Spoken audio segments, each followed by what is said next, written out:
তাকিয়ে দেখলাম সেই লোকটিকে। নবীজির ভাষা, নবীজির নাম দেখে বললেন না, শুধু নবীজি বললেন, রে আমার সাহাবীরা, তোমাদের সামনে একজন জান্নাতি মানুষ পেরিয়ে যাবে। পরপর নবীজি 3 দিন জান্নাতি বলেছেন। জি, একজন জান্নাতি সাহাবীর শুধু কথা শুনলেন আশ্চর্য হয়ে যাবেন। একজন জান্নাতি সাহাবীর কথা নবীজি পর 3 দিন একটা সাহাবীকে জান্নাতি বলেছেন। তাহলে ওই সাহাবীটা পৃথিবীতে কোন এমন আমল করত যে কোন আমলের কারণে নবীজি তাকে 3 দিন সুসংবাদ দিল যে ওই লোকটি জান্নাতি। হাদিসের রাবী হচ্ছে আনাস বিন মালিক থেকে বর্ণিত। তিনি বলেন, নবীজি বলেছেন, বাইনামা নাহনু জুলুসুন ইনদান নবিয়্যি সাল্লাল্লাহু আলাইহি ওয়াসাল্লাম। হযরতে আনাস বিন মালিক বলেন, আমরা একদা নবীজির দরবারে বসেছিলাম। এমন সময় নবীজি বললেন, সায়াত্তালিউ আলাইকুম রাজুলুম মিন আহলিল জান্নাহ, অচিরে তোমাদের মধ্যে একজন জান্নাতি সাহাবী আসবে। তোমাদের সামনে দিয়ে একজন জান্নাতি সাহাবী পেরিয়ে যাবে। আনাস বিন মালিক বললেন, আমরা সাহাবীরা তাকিয়ে দেখলাম সেই লোকটিকে। নবীজির ভাষা, নবীজির নাম ধরে বললেন না, হযরতে মুআয বিন জাবাল জান্নাতি সাহাবী। নবীজির নাম দেখে বললেন না, শুধু নবীজি বললেন, রে আমার সাহাবীরা, তোমাদের সামনে একজন জান্নাতি মানুষ পেরিয়ে যাবে। সাহাবীরা তাকিয়ে দেখলেন যে লোকটা কে দেখি, যার ব্যাপারে নবীজি বললেন যে এই সাহাবীটা জান্নাতে যাবে। তো দেখলেন যে একজন সাহাবী। দ্বিতীয় দিন আবার নবীজির দরবারে সাহাবীরা বসেছিলেন। আবার নবীজি বললেন, সায়াত্তালিউ আলাইকুম রাজুলুম মিন আহলিল জান্নাহ, অচিরে তোমাদের সামনে দিয়ে একজন জান্নাতি মানুষ পেরিয়ে যাবে। তোমাদের সামনে দিয়ে একটা লোক পার হয়ে যাবে, যেই লোকটা জান্নাতে যাবে। সাহাবীরা আবার তাকিয়ে দেখলেন, ওই লোকটাকে দেখলেন যেই লোকটার কথা আল্লাহর নবী প্রথম দিন বলেছিলেন।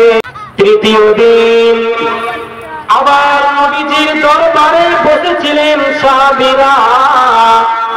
নবীজি আবার বললেন, সায়াত্তালিউ আলাইকুম রাজুলুম মিন আহলিল জান্নাহ, রে আমার সাহাবীরা শোনো, অচিরে তোমাদের সামনে দিয়ে একজন লোক ব্যক্তি পার হয়ে যাবে, যে লোকটি জান্নাতি। তোমাদের সামনে দিয়ে একটা লোক পার হয়ে যাবে, একজন সাহাবী পার হয়ে যাবে, যেই সাহাবীটা জান্নাতি। সাহাবীরা আবার তাকিয়ে দেখলেন, ওই লোকটাকেই আমরা দেখলাম যার কথা আমরা পূর্বে 2 দিন শুনেছিলাম। নবীজির ভাষা, পরপর একজন ব্যক্তিকে নবীজি বললেন, এই লোকটা জান্নাতি সাহাবী।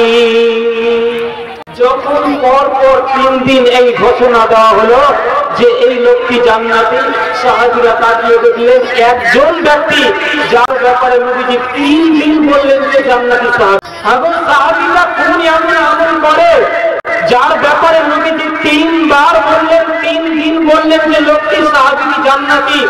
একবার নয়, 2 বার নয়, 1 দিন নয়, 2 দিন নয়, 3 দিন বললেন যে সাহাবী জান্নাতি। কোন এমন আমল করে জান্নাতে যাবে? যখন এই ঘোষণা নবীজির কাছে শুনে নিলেন, তাবিআহু আমর বিন আস। হযরতে আমর বিন আস একজন বিখ্যাত সাহাবী। ওই সাহাবীটার পিছনে পিছনে যেতে যেতে বাড়ি চলে গেল। বাড়িতে গিয়ে বলছেন, রে আমার ভাই, আমার আব্বার সাথে ঝগড়া হয়েছে, আমি 3 দিন তোমার বাড়িতে মেহমান হিসাবে থাকবো। বাবা আমাকে বাড়ি ছাড়া করিয়ে দিয়েছে।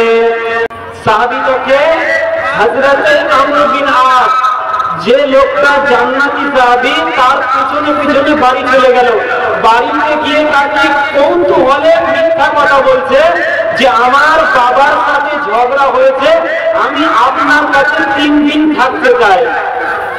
যখন হযরতে আমর বিন আস ওই জান্নাতি সাহাবীর বাড়িতে 3 দিন থাকলেন, তখন ওই সাহাবীটা এসে, এবার হাদিসের রাবী আনাস বিন মালিক বলছেন যে হযরতে আমর বিন আস আমাদেরকে এসে বললেন, হযরতে আমর বিন আস বললেন, হে আমার সঙ্গীগণ শোনো, আমি তার বাড়িতে 3 দিন ছিলাম।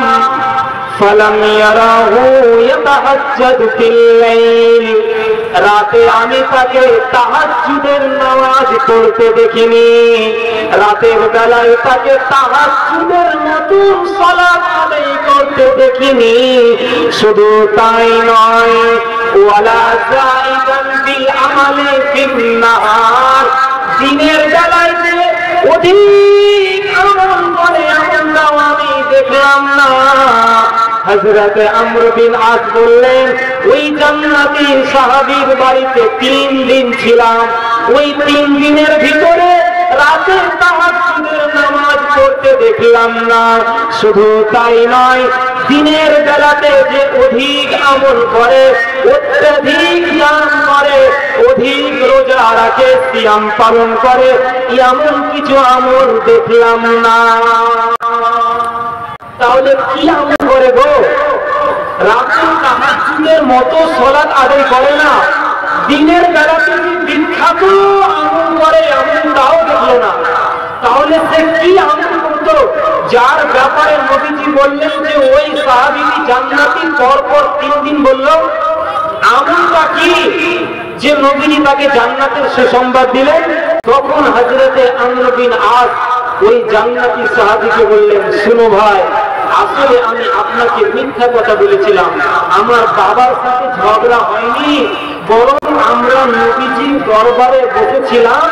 পর পর আল্লাহ নবীর মুখ থেকে শুনেছি যে আপনি জান্নাতি সাহাবী, আপনি জান্নাতি সাহাবী, আপনি জান্নাতি সাহাবী।